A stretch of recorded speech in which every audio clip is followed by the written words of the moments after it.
Gara-gara masalah percintaan anaknya, Rafael Alun Trisambodo kini ikut terseret. Kekayaan mantan pejabat Ditjen Pajak itu kini jadi sorotan. Fakta terbaru terungkap jika ditemukan transaksi yang aneh dari laporan kekayaan Rafael sejak tahun 2012.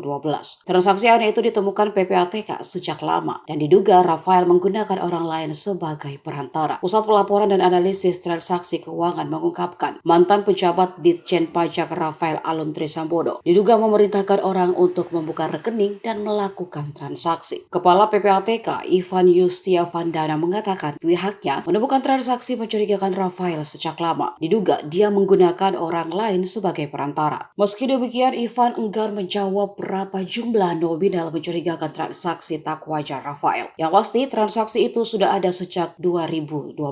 Hal ini pun dibenarkan oleh Komisi Pemberantasan Korupsi. Kata Ali Fikri, temuan itu sudah diterima dan transaksi tak wajar terjadi sejak 2012 hingga 2019 dan 2020.